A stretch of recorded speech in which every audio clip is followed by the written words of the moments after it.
ورحمة الله.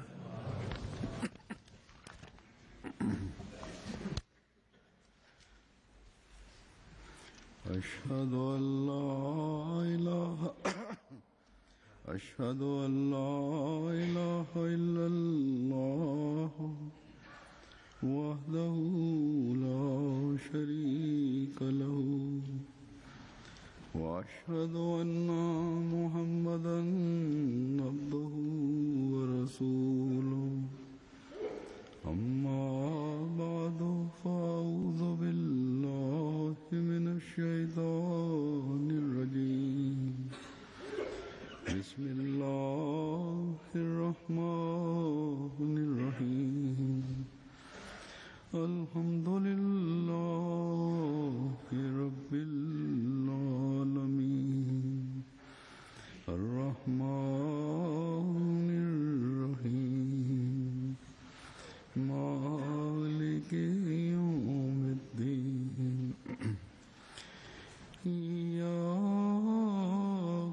نعبد وإياك نستعين اهدنا الصراط المستقيم صراط الذين أنعمت عليهم غير المغضوب عليهم ولا الضالين.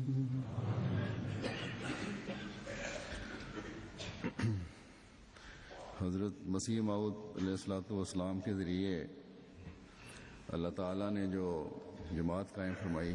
Par l'entremise du Messie premier l'Islam, Dieu a établi une Jamaat et Dieu a conféré cet honneur à cette Jamaat en les liant avec les premiers. Ce n'est pas donc une Jamaat ordinaire, ce n'est pas un honneur ordinaire. Il y a eu des centaines de milliers de musulmans de bonne nature qui désiraient vivre à cette époque et qui ont quitté ce monde sans avoir pu vivre à cette époque.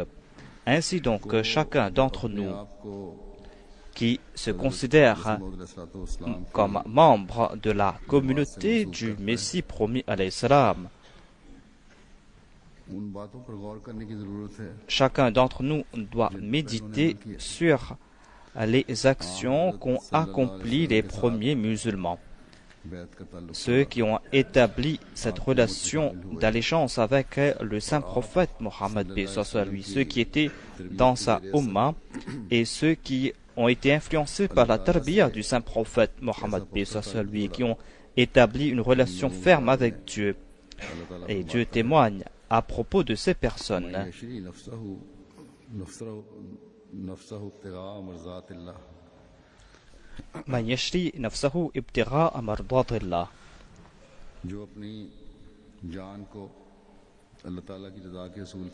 Ceux qui sont prêts à vendre leur âme pour avoir le plaisir de Dieu. Ainsi donc, ces personnes ont suivi les commandements de Dieu afin d'avoir le plaisir de Dieu.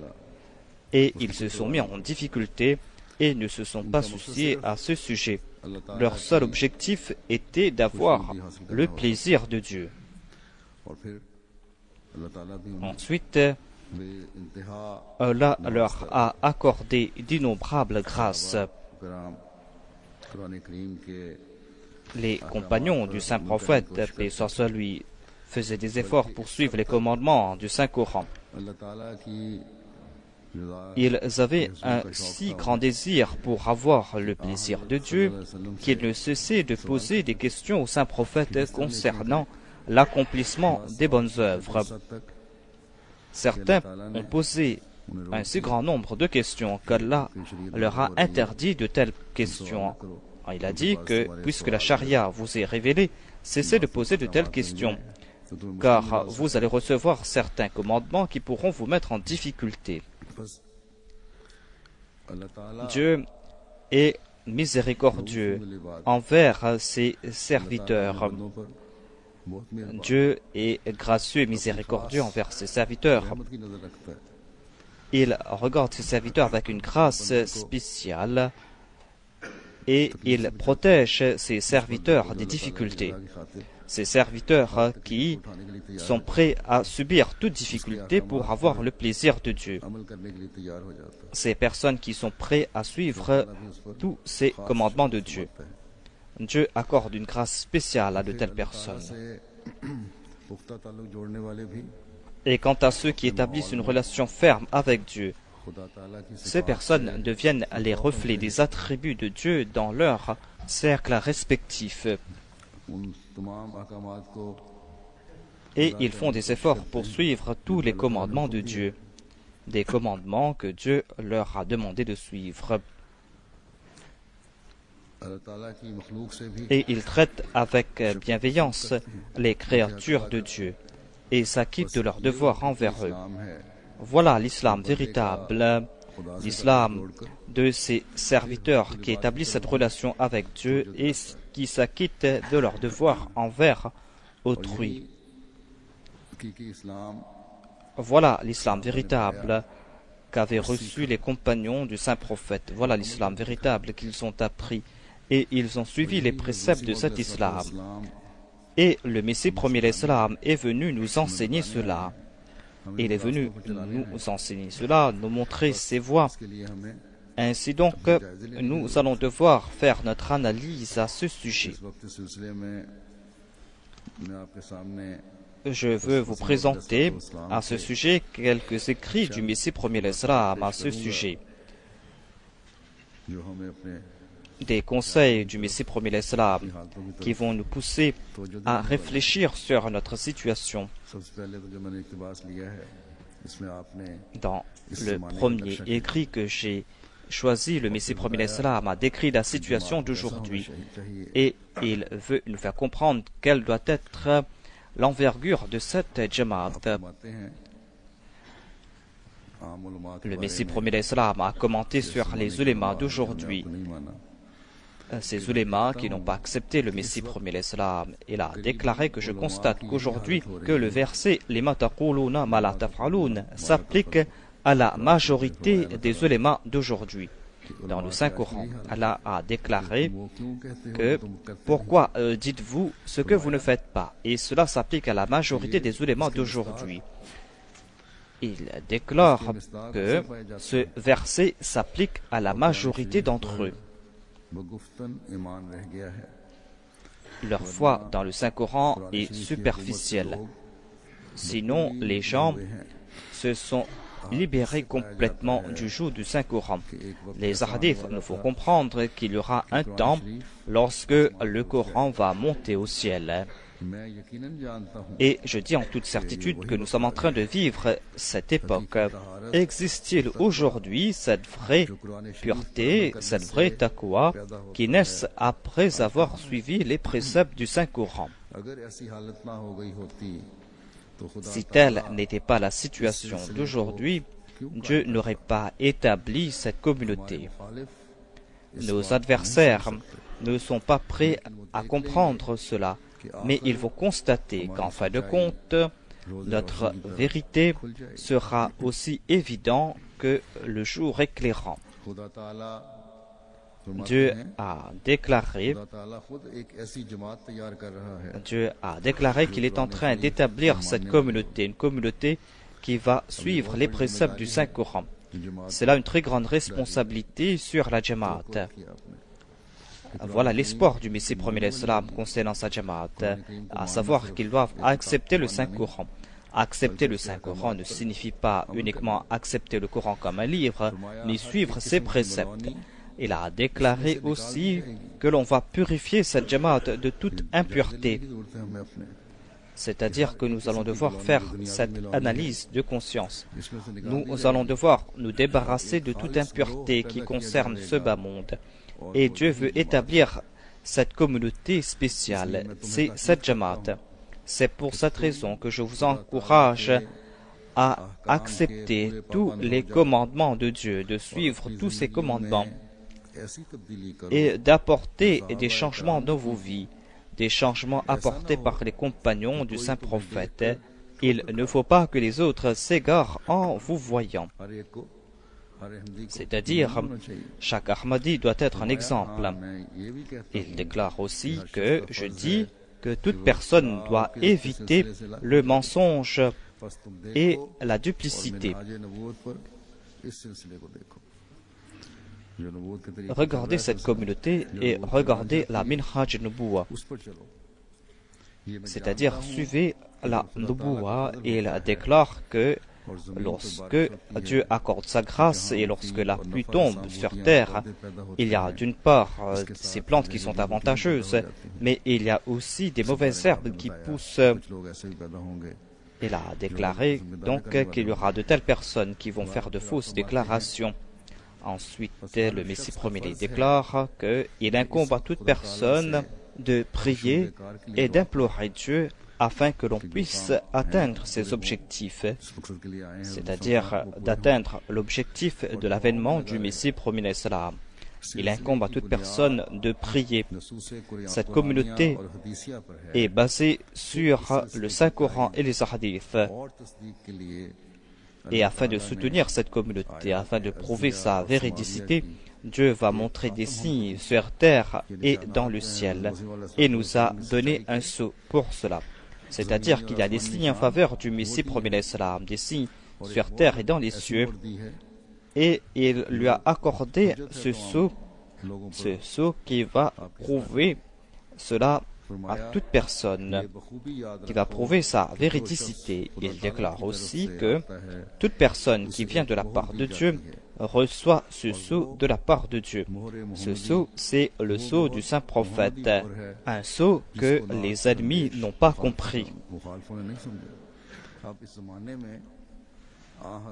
Aujourd'hui, après le saint prophète Mohammed Mustafa sallallahu alayhi wa sallam, toute personne qui viendra de la part de Dieu va devoir porter le sceau du saint prophète et doit être un suivant du saint prophète Mohammed. C'est par le sceau du saint prophète qu'il va pouvoir agir, mais les gens ne comprennent pas. Le Messie premier l'Islam a déclaré que soyez des modèles pour les autres afin que les gens puissent comprendre que cette communauté a été fondée par Dieu. Il déclare ensuite: ô les membres de ma communauté, qu'Allah soit avec vous. Ce Dieu tout-puissant est en train de vous préparer pour le dernier voyage, tout comme il avait préparé les compagnons du saint prophète, paix soit sur lui. Sachez aussi que ce monde ne sert à rien. Maudite soit cette vie qui a été consacrée à ce monde, et malheureux est celui qui a consacré toute sa tristesse à ce bas monde.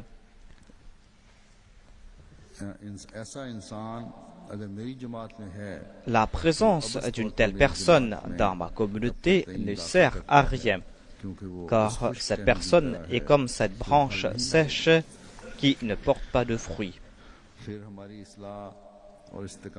Pour nous faire comprendre l'importance de notre réforme et pour nous faire comprendre la persévérance, il nous explique que, selon moi, le meilleur moyen pour se purifier, il n'y a pas d'autre moyen pour pouvoir se purifier. Le meilleur moyen de se purifier, c'est que l'homme doit éviter toute forme d'orgueil et d'arrogance. Il ne doit pas être orgueilleux en raison de sa connaissance, en raison de sa lignée familiale, en raison de ses richesses. On est généralement orgueilleux pour ces raisons. Certains sont orgueilleux en raison de leur connaissance, d'autres en raison de leur lignée familiale, d'autres en raison de leur richesse. Mais le Messie premier l'Islam a déclaré: vous devez éviter toute forme d'orgueil. Il déclare que lorsque Dieu accorde des yeux à quelqu'un, il peut voir et il peut constater que la lumière qui fait disparaître les ténèbres vient du ciel. Et l'homme a tout le temps besoin de cette lumière céleste. L'œil ne peut pas voir sans l'existence du soleil, sans l'existence de cette lumière qui descend du ciel. Ainsi, cette lumière spirituelle qui fait disparaître toute forme des ténèbres, et cette lumière qui fait naître la lumière de la taqwa et de la pureté, cette lumière vient du ciel. Je dis en toute vérité que la taqwa de l'homme, sa foi, ses ibadas, sa pureté, tout cela vient du ciel. Et cela dépend de la grâce de Dieu. S'il le désire, il peut maintenir cela, et s'il le désire, il peut enlever cela. Ainsi donc, puisque toutes ces grâces viennent de la part de Dieu, puisque tout cela dépend des faveurs divines, Allah peut les maintenir et il peut mettre fin à ces faveurs. Alors pourquoi être orgueilleux? On ne doit pas être orgueilleux en raison de sa taqwa. On ne doit pas être orgueilleux en raison de sa foi, en raison de ses prières, en raison de ses ibadas. Et on ne doit pas être orgueilleux en raison de sa pureté. Et comme je l'ai dit auparavant, on ne doit pas être orgueilleux concernant sa situation mondiale, car tout cela vient de la part de Dieu. C'est pour cette raison que l'on doit tout le temps se prosterner devant Dieu. Le Messie premier l'Islam déclare que la vraie connaissance signifie que l'homme doit se considérer comme un moins que rien. C'est-à-dire qu'il ne doit accorder aucune importance à son âme, à sa propre personne. Et il doit se prosterner en toute humilité devant le seuil de Dieu et doit implorer la grâce et les faveurs de Dieu. Et il doit lui implorer cette lumière de connaissance qui consume les sentiments orgueilleux et qui lui accordera une force intérieure et la lumière pour accomplir de bonnes œuvres s'il reçoit une grâce de Dieu. Et si il reçoit aussi cette consolation au cœur, s'il est convaincu et si ses prières ont été exaucées, s'il a vu les faveurs de Dieu, il ne doit pas en être orgueilleux. Au contraire, il doit faire preuve d'humilité et il doit progresser davantage dans sa modestie et dans son humilité.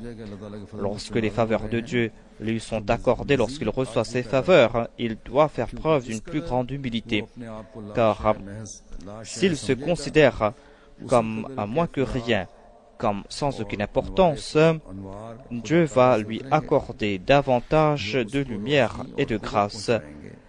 Il va recevoir cette lumière et cette force. Si il a cette foi, eh bien, j'ai l'espoir que sa situation morale sera meilleure. Se considérer comme quelque chose sur cette terre est l'arrogance. Ensuite, l'homme passe par de tels états. L'homme commence à maudire les autres et méprise les autres. Lorsque l'arrogance et l'orgueil prennent naissance, on commence à mépriser les autres. Comme je l'ai dit, on doit, chacun d'entre nous, faire notre analyse de conscience. Sommes-nous en train de suivre la voie tracée par le Messie premier l'Islam? Sommes-nous en train de faire des efforts en ce sens?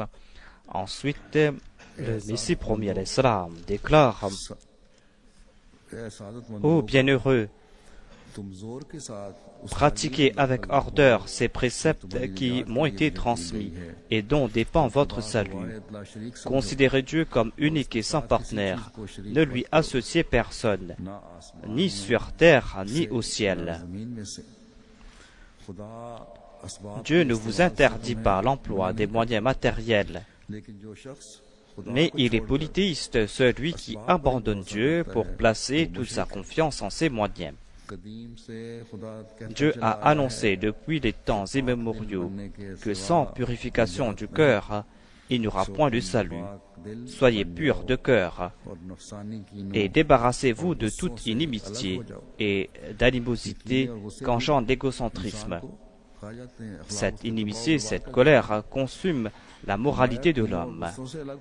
Il déclare: débarrassez-vous de cette rancune, la nafs ammara de l'homme, cette âme qui incite au mal, charrie d'innombrables immondices, est la plus impure et l'arrogance.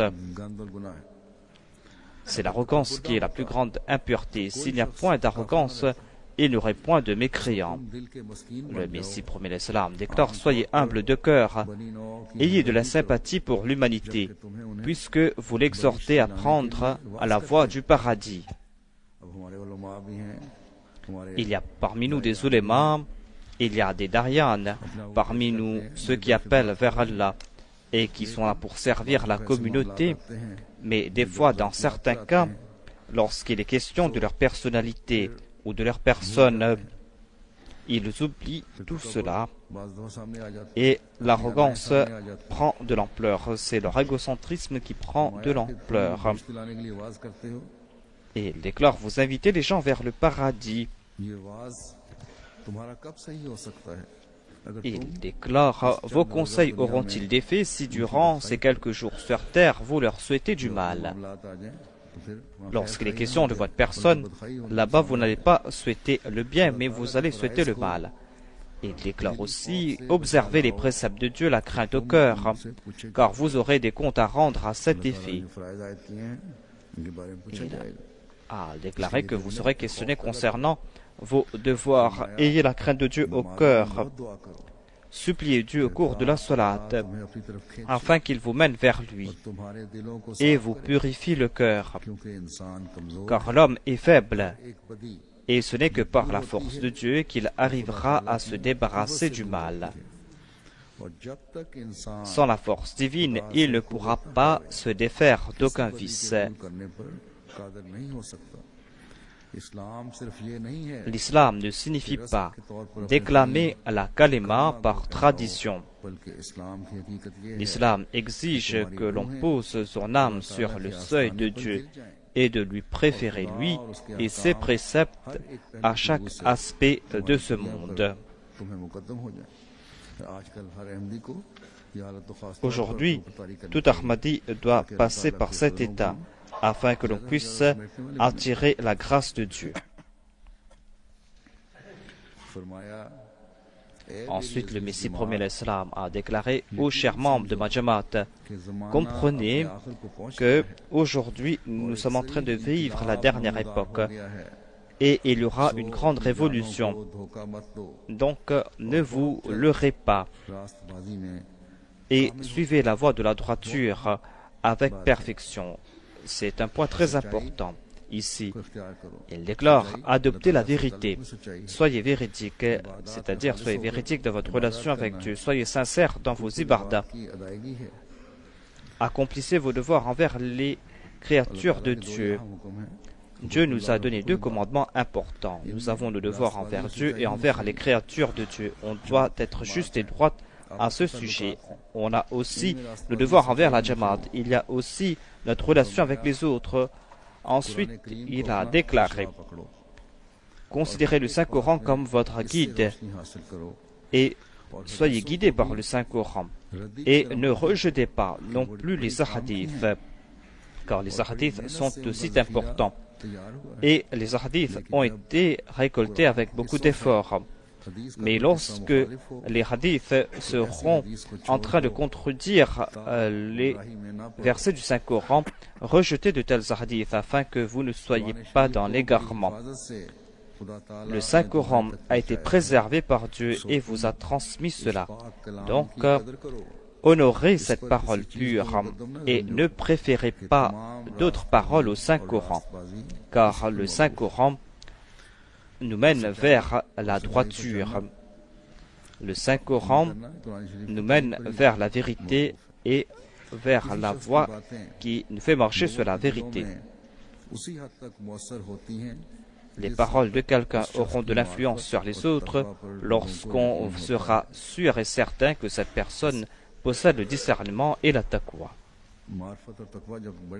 Ainsi donc, lorsqu'on va grandir dans son discernement, dans sa connaissance de Dieu et dans sa taqwa, c'est là que les paroles auront de l'influence. Ensuite, le Messie promis à l'Islam déclare à propos des promesses de Dieu. Il déclare, sachez que selon Dieu, ceux qui sont bien aimés par Dieu ne sont pas ceux qui sont riches et ceux qui vivent dans l'aisance. Aux yeux de Dieu, ceux qui sont aimés par lui sont ceux qui accordent préférence à la fois sur les choses du monde et ceux qui se sont consacrés sincèrement à Dieu. Ainsi donc, consacrez-vous à cette action. C'est-à-dire, ne vous tournez pas vers ce monde, mais accordez préférence à la foi sur le monde. Le Messie promis l'Islam parle de la Jamaat à son époque. Les gens de cette époque avaient apporté en leur personne de grands changements purs. Mais il déclare que lorsque je réfléchis sur la situation de ma Jamaat aujourd'hui, je suis très triste, car ma Jamaat est très faible et on a encore beaucoup d'étapes à parcourir. Mais lorsque je regarde les promesses de Dieu, des promesses qu'il m'a faites, eh bien, ma tristesse se transforme en espoir. Et parmi ces promesses, il a dit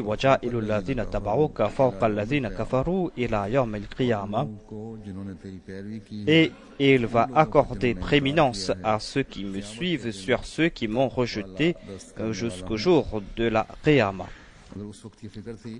Le Messie premier l'Islam avait ce souci à cette époque et il a fait comprendre cela à ses suivants. Nous qui sommes venus après son époque, nous devons être davantage soucieux, car nous sommes en train de nous éloigner de la période du Messie premier l'Islam et nous devons faire attention que notre situation ne se détériore pas. Et nous avons donc des soucis à se faire à ce sujet.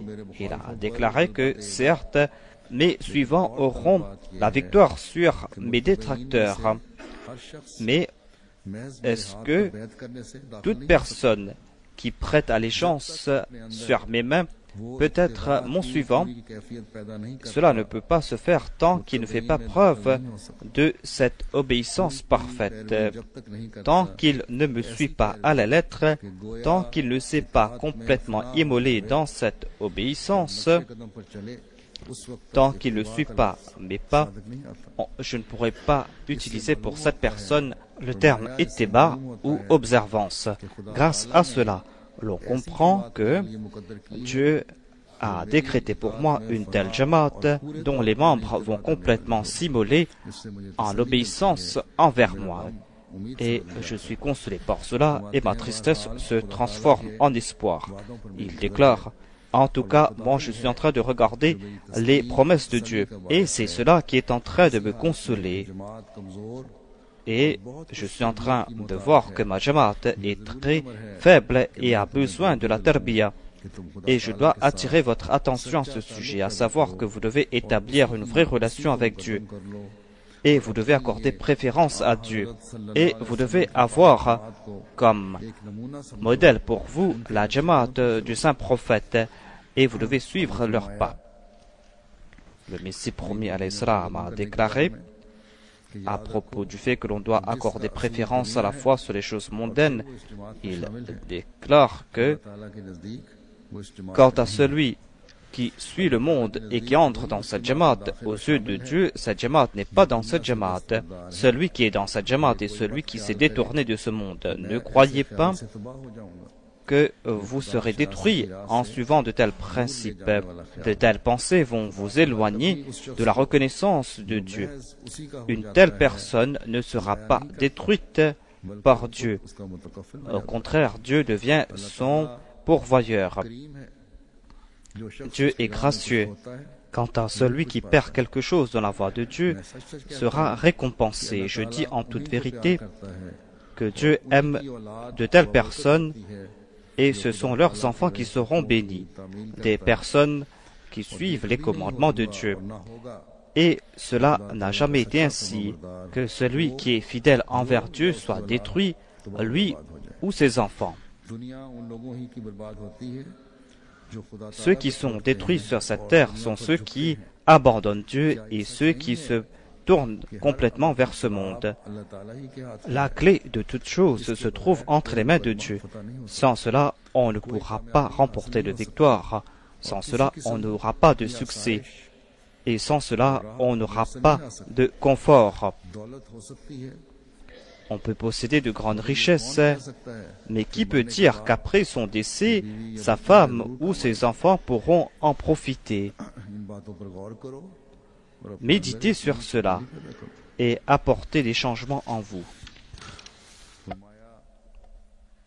Le Messie premier alayhi salam, en prodiguant des conseils à sa Jamaat, déclare que vous qui avez établi une relation avec moi, vous devez vous souvenir que vous devez compatir avec tous, peu importe leur religion, et être être bon envers tous sans aucune discrimination, car voilà l'enseignement du Saint-Coran. Il est dit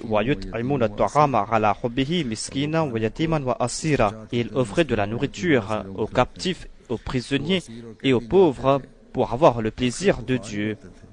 Les captifs et les prisonniers du temps du Saint-Prophète étaient pour la plupart des incroyants. Maintenant, vous pouvez voir l'envergure de la bonté de l'islam. D'après moi, le parfait enseignement moral ne peut être trouvé autre part qu'en islam. Lorsque le Messie premier l'Islam avait évoqué cela, il était malade. Il a déclaré que, une fois que j'aurai recouvré ma santé, j'écrirai un traité sur les enseignements moraux. Il déclare donc que je voudrais que mes attentes soient claires à ma Jamaat. Ce sera un guide complet pour ma Jamaat et il démontrera la manière de gagner le plaisir de Dieu. Je suis profondément peiné lorsque je vois ou j'apprends que quelqu'un a fait quelque chose qui n'est pas conforme aux enseignements de l'islam. Ces incidents ne me plaisent pas. Je considère toujours ma Jamaat comme un enfant qui fait 2 pas et chute 4 fois. Or, je crois fermement qu'Allah, le Tout-Puissant, la rendra parfaite. Donc, vous devez faire un effort, planifier, œuvrer, prier constamment pour qu'Allah démontre sa grâce, car rien n'est possible sans sa grâce. Lorsqu'il octroie sa faveur, il ouvre toutes les portes. Ainsi donc, grâce aux prières et à l'attention du Messie premier l'Islam, à l'époque du Messie premier l'Islam, ses promesses ont été accomplies et il a vu l'exemple pur de ses compagnons.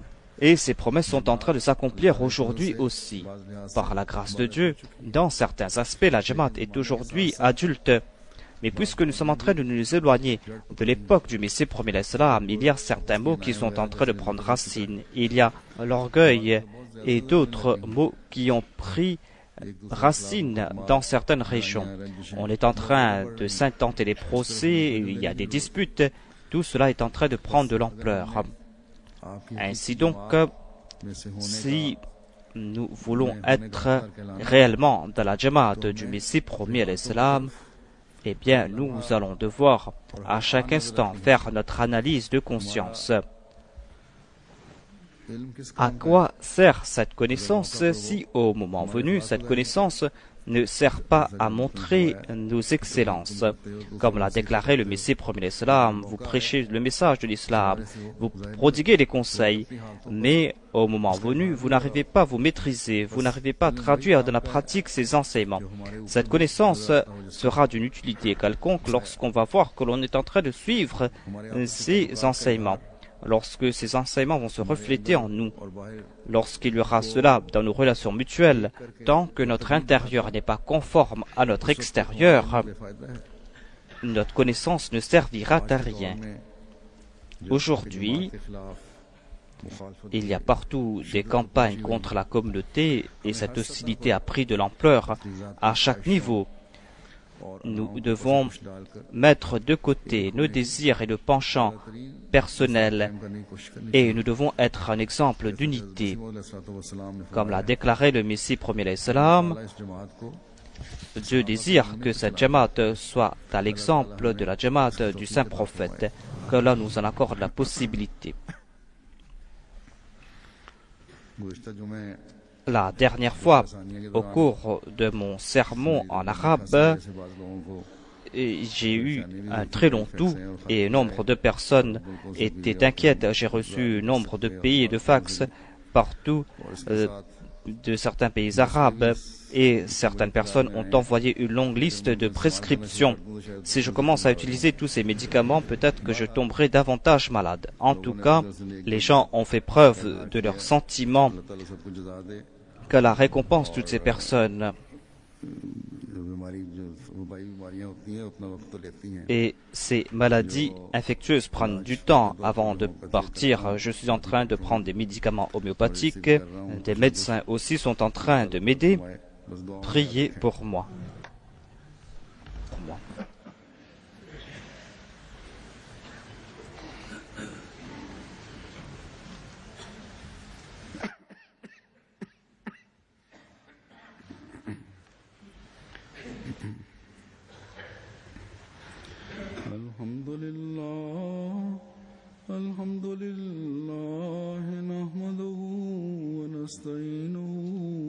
ونستغفره ونؤمن به ونتوكل عليه ونعوذ بالله من شرور أنفسنا ومن سيئات أعمالنا من يهده الله فلا مضل له ومن يضلل فلا هادي له ونشهد أن لا إله إلا الله ونشهد أن محمدا عبده ورسوله عباد الله رحمكم الله إن الله يأمر بالعدل والإحسان وإيتاء ذي القربى وينهى عن الفحشاء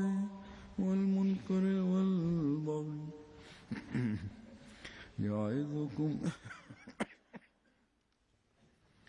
يعظكم لعلكم تذكرون اذكروا الله يذكركم وادعوه يستجب لكم ولذكر الله أكبر.